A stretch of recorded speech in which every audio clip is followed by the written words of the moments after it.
My name is Harper Dawson. I'm 33 years old, an interior designer in Boston, and I used to think I was about to marry the man of my dreams. But have you ever seen your fiancé's wedding photos? In another woman's hands. I have. It was a Monday morning. An anonymous link led me to a luxurious wedding photo shoot set to grace the cover of Vogue. The groom was wearing a white tuxedo standing in a sea of calla lilies. And I wasn't the bride. I'd been with him for 5 years. We lived together, co-signed a lease, built a vision for our future. But in the end, I was just a placeholder, part of a long-term strategy crafted by his mother. What would you do if you found out the man you loved and his entire family had been lying to you for half a decade? Leave a comment if you've ever felt that way. And stay with me, because the story I'm about to tell you, I met Graham Whitmore on a fall afternoon over 5 years ago at a contemporary architecture exhibit in Boston. I was looking for inspiration for a kitchen remodel project, and he was standing in the reclaimed pine wood section, arms crossed, smiling like the world revolved around him. Graham had a way of making you feel special, not with compliments, but with his eyes, like you were the only one he truly wanted to hear. We talked for 2 hours about natural light, exposed ceilings, and raw brick. That night he drove me home in his vintage silver convertible and texted me, "I've never met someone who understands space the way you do." That's how it started. Coffee dates turned into dinners, weekends driving out to Cape Cod just to watch the winter ocean. A year later I moved into his apartment in Back Bay, a place far out of my income range, but Graham always said, "You bring the love, I bring the money. That's fair." I believed that once. Then came the evenings at his family's estate in Marblehead. Elaine, Graham's mother, greeted me with a gentle hug and a glass of white wine. "Harper, the girl really has an eye for design," she said after I gave feedback on the Thanksgiving tablescape. His father, Harold, would often wink and say, "If you pick her, I've got no objections." I used to think I was their future daughter-in-law. They knew I wasn't from old money, but they also knew I was hardworking, independent, and had never taken a single thing from their son. Except my love. In our 3rd year, Graham brought me to his cousin's wedding in Rhode Island. When I was seated at the main table, next to their family's business partners, I was stunned and happy. For the first time, I felt like I truly belonged. Graham held my hand beneath the table and whispered, "Mile day it'll be our wedding." I believed that. Until last month, when I saw those wedding photos. I still remember the dress I wore when we went house hunting in Newton. A quaint olive green home with a wide porch where I imagined planting lavender. "I even saved the sketch I drew of the twin nursery," he said. "When we have kids, we'll add a side door for easier nighttime check-ins." But it was all a performance. I later learned that for the past 5 years, Charlotte Montgomery, the only daughter of a Connecticut state senator, had been studying at Harvard Law. And the wedding had been arranged long before I even met Graham. What was I in that game? A pawn. A decoy. The appropriate girlfriend to keep things quiet while they waited for the real bride to return. Do you know what it's like to realize you were never truly loved? Not because you weren't enough, but because you weren't from the right circle? I don't remember how long I cried that night. I just remember standing in front of the mirror, staring at a woman I no longer recognized. Everything, love, hope, the future I thought we shared, had been props in a script I was never invited to help write. And the worst part, I had loved completely. Loved him, loved his family, trusted them like my own. And they had all sat around dinner tables, toasted glasses, smiled at me, while secretly counting down to the real wedding. But this isn't where it ends, and I knew, if I stayed silent, I'd forever be dismissed as the bitter ex-girlfriend. They thought I'd stay quiet. They were wrong. I remember that morning was freezing. The wind slapped my face like it wanted to wake me up from my delusions. Still, I went. Still wore the coat Graham gave me last Christmas. Still hoped that if I talked to him face to face, the truth would straighten itself out. The Whitmore gates didn't open. I rang the bell, no answer. By the 3rd time, a broad-shouldered man in a black suit appeared. Not the butler. Security. "Ms. Dawson, Mr. and Mrs. Whitmore are not accepting visitors today. I froze. I need to speak to Graham. This is personal. He shook his head. Cold. Firm.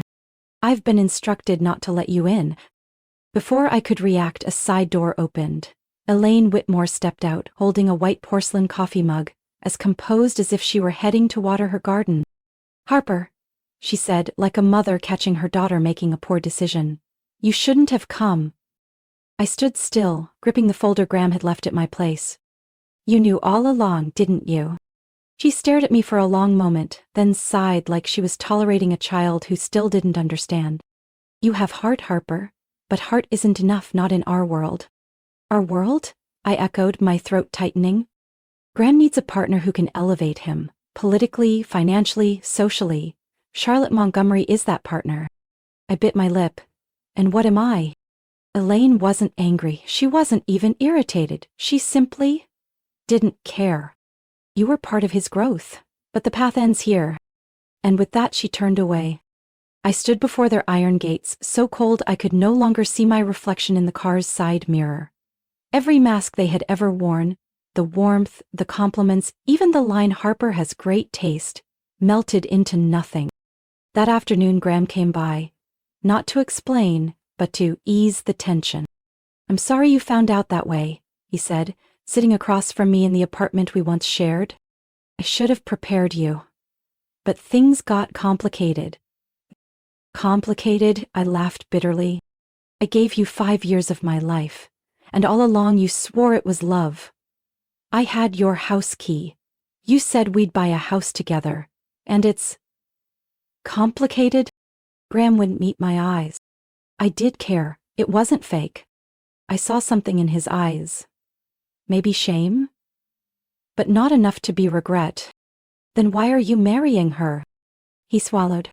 Because my future's with her. You know that, Harper. You're practical. You understand. I looked at the man who had once been the love of my life, and I could barely breathe. Not because he betrayed me, but because he believed I would accept it, as if I were just as pragmatic as the rest of them. Then he said something that nearly brought me to my knees. We can still stay connected. I'll always care about you, even if we're no longer together. I stayed silent, rose to my feet, and pointed to the door, holding back tears until he left. 3 days later, I received an email from a major furniture corporation, one I was about to sign a contract with to design their new headquarters. We regret to inform you that we must cancel the partnership due to a shift in investment direction. The representative, a close friend of Harold Whitmore? Graham's father. I sat alone in the empty apartment, the late afternoon light pouring through the large window we once picked out together because it lets in soft light on lazy weekend mornings, and all I wanted was to disappear. It wasn't the job, it wasn't the betrayal. It was the fact that I could no longer trust my own judgment. Had I been that wrong?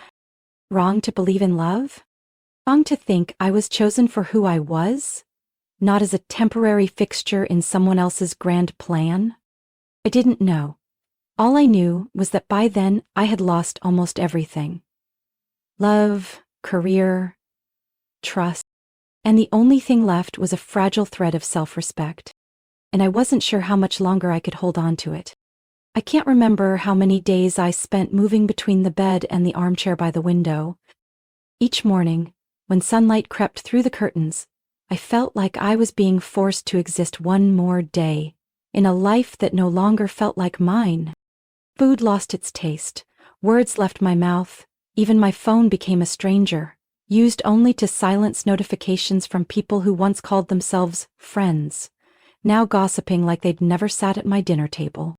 They called me the bitter ex, the jealous girlfriend who couldn't handle the truth, the woman envious of the wedding of the century. I deleted all my social media, blocked dozens of contacts, disconnected the doorbell. I didn't want to hear anything from the outside world anymore. And then one afternoon the door opened. Tessa, my younger sister, walked in with a rolling suitcase, a bag of takeout in hand, and a face full of fury and heartbreak. How long are you planning to hide in this shell? I said nothing, but the tears came. Tessa didn't say another word. She set her suitcase down, cleaned up the kitchen, opened the fridge, made ramen, and poured 2 glasses of wine. Then she sat beside me, handed me a spoon, and gently said, "Eat, if not for yourself, then for me." Tessa is 4 years younger than I am, but in moments like this, she felt like my older sister. The next day, she took me to the same therapy center her friend went to, after a messy divorce. I stayed silent through the entire first session, but during the second, I surprised myself by saying out loud, "I don't know who I am anymore." The therapist nodded, didn't ask anything. "Then that's where we'll begin." In the days that followed, Tessa pushed me to go on morning walks. By the 3rd week, she signed me up for a boxing class. "Hit it," she said, handing me a pair of brand new gloves. "Not for revenge, but to remember you're still alive." And I hit. Every punch released another layer of bitterness. Elaine Whitmore's patronizing words. Old friends' pitying glances. Graham's once sweet whispers beneath the firelight. All exposed as part of a play. I wasn't ready to forgive, but at least I was breathing again. A month after everything collapsed, I returned to my studio, the place where I once created designs that made clients smile. Dust had settled. A draft sketch I'd left unfinished was still sitting on the table. Tessa was the first to say the harsh truth. I hadn't dared admit to myself. "You didn't lose Graham. You lost the illusion of someone who never really existed." That sentence sliced deep into my heart. But it was the kind of cut needed to drain out all the poison. And it was during those evenings, sitting together eating cold pizza, listening to Graham's old voicemails, reviewing past social media posts, that we realized something. I wasn't the only victim. Charlotte Montgomery was also stepping into a marriage built on calculation, a contract tied to financial, political, and social gain. And me? I had been trapped in a temporary role for 5 years, just to make sure nothing went off script. Tessa rested her chin in her palm and looked at me. "You've got 2 choices. Keep living in silence, or speak up for the truth." I looked back at the documents I had kept.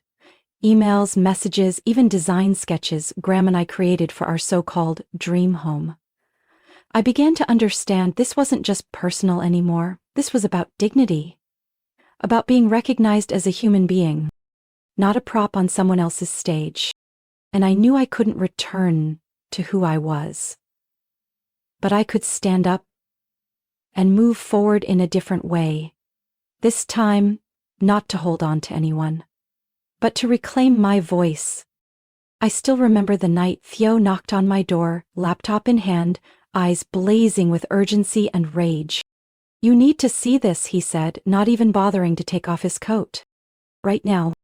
We sat on the couch, and when the screen lit up, the headline appeared loud and clear.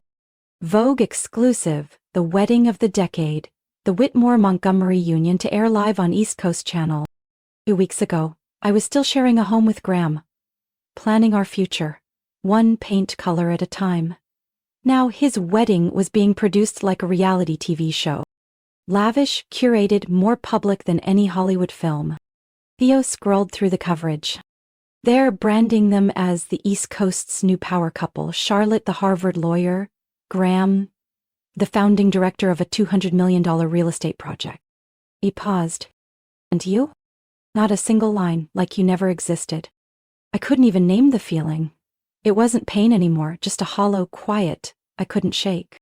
I stood up, opened a drawer, and pulled out a dark brown notebook Graham had left behind, or maybe just didn't bother taking. On the last page was a sketch of a farmhouse-style home with a wide backyard. Below it, in his familiar handwriting, "Harper's room faces the morning sun." On the next page was a message he sent me exactly 2 weeks ago. "What do you think about going to Maine this spring to look for land?" And a selfie we took while passing a lavender field. He was hugging me from behind, smiling softly. I thought I was holding on to a memory, but it turned out I was holding evidence. Tessa said nothing, her eyes scanning the pages, her face unreadable. He kept up the act until the very end. We thought we knew everything, but what nearly knocked the wind out of me came days later. Sent by Theo. A contract.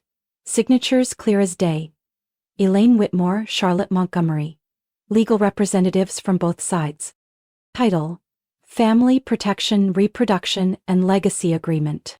I had to read it 3 times to make sure I wasn't hallucinating. One of the clauses stated, "The female party agrees not to undertake any action affecting pregnancy without written consent from the male party, or the male party's family." In other words, if Charlotte became pregnant, she had no autonomy over her own body. I clutched the printed document so tightly my fingertips turned white. This wasn't just emotional betrayal anymore.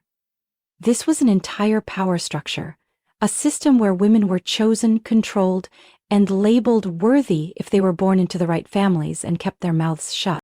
I once believed Charlotte was the one inheriting glory built on my pain, but now I began to understand maybe she was just another pawn selected for being suitable, just like I had been, in a different place on the board. Tessa flipped to the next page. "If this leaks to the public, not their reputation," Theo said quietly, "but their entire political future will explode." This is the kind of document no one wants ending up in the press. I sat there for a long time, still, my mind spinning between fury, disbelief, and one thing that felt unshakably clear. I couldn't let this disappear.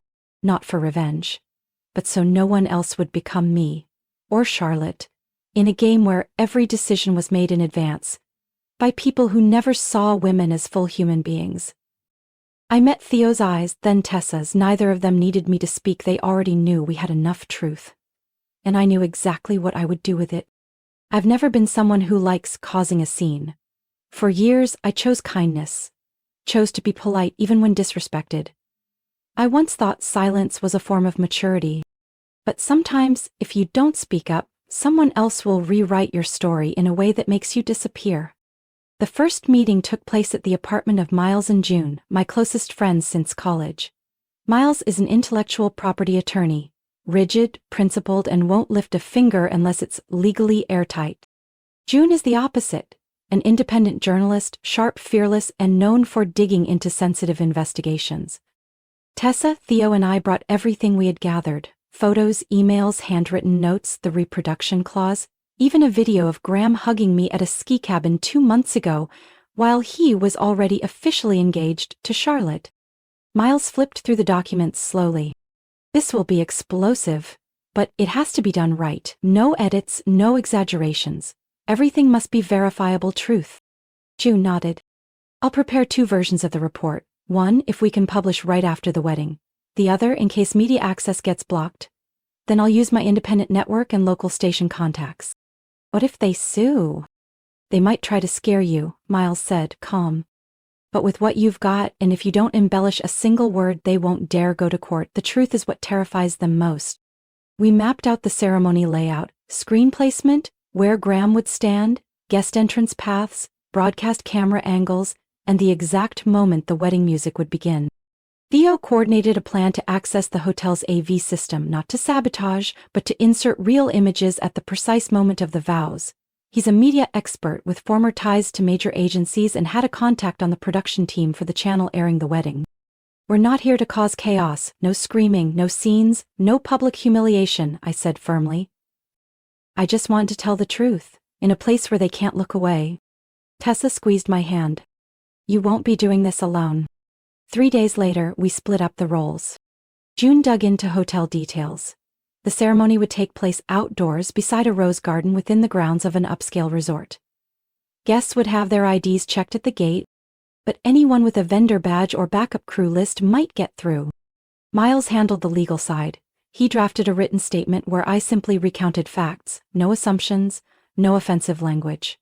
It would be printed and ready to hand to media reps in case of confrontation. Theo discreetly contacted a friend on the video team. He confirmed he could give us 3 minutes of projection time on the main screen. Not long enough to create panic, but just enough for the entire wedding to see. The hallway leading to the bridal suite was so long and quiet, I could hear each echo of my heels on the polished wood floor. I never imagined I'd meet Charlotte Montgomery like this. Barefaced, hair undone, wedding dress sliding off one shoulder, eyes red and glassy like she'd just crawled out of a silent panic. She stumbled forward, face pale, gripping a phone, not hers. It was Graham's. Our eyes met in the corridor lined with white orchids. I stood still, she froze. And in that moment, all the flash, the couture gown, the live broadcast, the Vogue spread, fell away. It was just two women. Charlotte looked at me with a kind of broken confusion. I just read everything, she said, voice trembling. The emails, messages, photos, even the voice memo where he called you his safe place.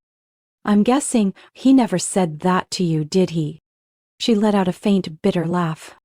I heard plenty, but it was all perfectly rehearsed. Did he ever love you? She asked. No bitterness, no defense. Just a woman, clinging to the last hope that maybe, at some point, this had been real for someone. I looked into her eyes. I used to think so, I said. Now I hope you don't need that answer. Charlotte looked down, as if my words had confirmed her worst fear. I didn't comfort her, we were strangers, pushed into the same rigged game, each dealt different hands, but neither of us the dealer. My father's out there, she whispered, eyes staring past me as if she could see the grand hall awaiting her entrance. He spent months negotiating that project deal with Graham's family.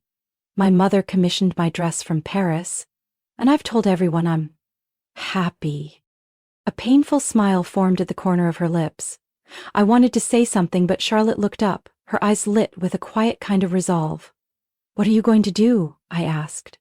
She tightened her grip on the phone in her hand. Maybe, for the first time in my life, I'll do something that isn't for anyone else. The first sound wasn't loud, just Graham's sigh, buried under light static from the phone recording. But when his voice came through, low, steady, and unmistakable, the entire room fell silent, like someone had pulled the air out of the grand ballroom, dressed in white flowers and warm golden light. Harper was always easy to manage. Keeping her close made things simpler. No one questioned me when I said I was working late or away on business. She trusted me so much. All I had to do was smile and everything would be fine, simple. That moment, in the center of the ballroom, the sound of forks and knives came to a halt, all 400 guests froze in place. No murmurs, no music. Just Graham's voice, raw, shameless, and impossible to deny. I stood at the edge of the hall, unhidden. I let them hear, and let him expose himself. Elaine Whitmore shot to her feet, face pale with rage. The pearl-colored silk gown couldn't hide the tremble in her hands. You are such a petty woman, Harper. Ruining someone else's wedding over a few petty emotions. Pathetic. Before I could speak, a deep male voice rose from table 6. The head table. What are you calling petty when you're the one who drafted the annulment contract in case Charlotte didn't get pregnant within 18 months? All heads turned. It was Edgar Collies, the chairman of a major investment fund in New York and a longtime friend of the Montgomerys. Elaine froze, her face drained. You? What did you just say? Mr. Collis raised a hand. Not loud, but commanding. I saw the paperwork, including the clause about asset restructuring if Charlotte dared to walk away from the marriage. You really think the girl doesn't know? Whispers rippled through the crowd. A few guests covered their mouths. A woman leaned toward her husband and whispered, My God, is this a wedding or a business transaction? June, my friend, was in the back with a few unnamed reporters. I knew their recorders were rolling, quietly, catching every word. Elaine stepped forward, trying to regain control. Everything she showed is false. It's edited. At that moment, Dale switched the screen to part 2. A string of emails between Graham and me, spanning 2 years, alongside screenshots from Google Drive. Floor plans of our house, shared design files from our so-called future. I walked to the center of the room. My voice wasn't loud, but it was clear. Mrs. Elaine, if I were petty, I would have released everything 6 months ago when I noticed Graham vanishing every time there was a meeting with the Montgomerys. But I stayed silent. I wanted to believe he still needed time to tell me the truth. I turned to Graham. He stood frozen on the far side of the wedding stage, tie slightly askew, sweat beading on his forehead. But the truth is, he never intended to, because to them I was just a placeholder, a shadow to hide the real plan until it was ready. Some shook their heads. Others left their seats. Cameras clicked. I looked toward Charlotte's parents standing near the exit. Her mother was crying into her hand. Senator Montgomery stared at Elaine with a hollow expression, and I knew, no matter what happened next, the mask they'd used to craft their iconic wedding had fallen. And no one could piece it back together, like nothing had ever happened. 3 days after the ruined wedding, I received a thick envelope, delivered express, no note included. Inside was a check. The amount written in careful black ink so large saying it aloud would make some people hesitate. The top corner of the envelope bore the Whitmore Holdings logo. I sat still in my small apartment, the same place where Graham and I once brewed coffee together every morning, and stared at that number as if it were a price tag on shame. Here was no apology, no ownership of what they'd done, only money, offered like it could wash it all away. I picked up a pair of scissors, cut the check into pieces, carefully, like peeling off a dead layer of skin, then sealed it in a new envelope with a handwritten note. I don't need the money, I just need myself back. The next day, June handed me a letter. From Charlotte. Harper, I know no one can apologize on behalf of Graham or what her family did to you, but I want to say thank you for not staying silent. I used to think I was strong because I knew when to nod and when to speak carefully, but watching you stand up made me realize silence isn't composure. Sometimes it's just another way to self-destruct. I've moved to Washington. I don't know if I can change anything, but at the very least, I won't let anyone else decide who I am again. If someday you want to meet, just to sit quietly, I'll always be there. I read the last line through blurred eyes. Turns out, I wasn't alone in standing so close to the edge, and chose to step into the light. That same week, a man named Victor Nguyen, partner at a tech investment fund in New York, reached out to me after reading June's article in a design publication. You had the courage to stand up, he said. So I believe you can design spaces for people who are learning to stand again too. They wanted me to design their new office in Soho, open layout, natural light, a space for healing and reconnection. I said yes, not for the size of the project but because I was chosen, for who I was. Not for who I was dating. Every day I walked into the studio, I saw a glimpse of my younger self again, the Harper who once dreamed of a space for quiet dreams. Revenge no longer tempted me. I didn't need to see anyone fall to find my strength. What I craved was space. Wide enough to never again live in someone else's shadow. 1 year later, I live in a small third-floor apartment in the Alberta district of Portland. It has a balcony overlooking a row of old maple trees, their leaves rustling every morning like whispers that don't need a listener. The place is under 900 square feet, but for the first time in years I chose every chair, every light bulb, every color of paint. No one gave feedback, no one said, "That's not trendy enough." I wake early each morning, brew my coffee, play soft jazz, and start my work. The small studio I built with a few female collaborators, mostly women who also walked away from broken relationships, has become a known space in the women's startup scene. We don't call it an office. We call it a place to return, not fast, just real. I've also started writing, slowly, deliberately, about what I went through. Not to recount a betrayal, but to better understand what I now call the betrayal of silence.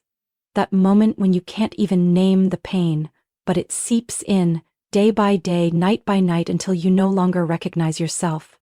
The book doesn't have a title yet, it might never be published, but every time I write a little more I feel a bit lighter, as if each sentence is another step away from who I used to be. As for love? Yes, I've started dating again. Some of them are architects, some are chefs, some simply know how to listen without needing to ask too many questions. I'm not ready to love the old way again, completely, without guard, but I'm no longer afraid of feeling either. I've learned how to listen to my own heart without needing someone else to validate whether it's worth listening to.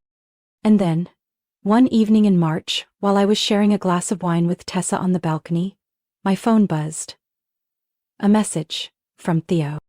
Guess what? Graham just got engaged, this time to a CEO at an investment bank in Chicago. I stared at the screen for a while, then set the phone down on the table and took another sip of wine. Tessa tilted her head and looked at me. You okay? I just hope she knows whether she's really standing on the stage or just waiting in the wings. Tessa didn't reply. We both understood. Some questions don't need answers. That night, the Portland sky was still. The city kept moving. And so did I. In a way that no one else could define, but me. I don't know if you've ever gone through something like this. Being seen as the temporary choice in your own life story, traded away for some bigger plan you didn't even know existed. But if there's ever been a time you stayed silent because you thought your voice didn't matter, maybe we have something in common. What do you think about what I did? About choosing not to take revenge, but simply stepping off the stage they built without my consent? I'd love to hear your thoughts. Share them in the comments. And if you believe in honest, layered stories about family, dignity, and the quiet strength of those who seem the most fragile, don't forget to follow this channel for more journeys ahead. Sometimes, the quietest moments are the ones where a new chapter truly begins.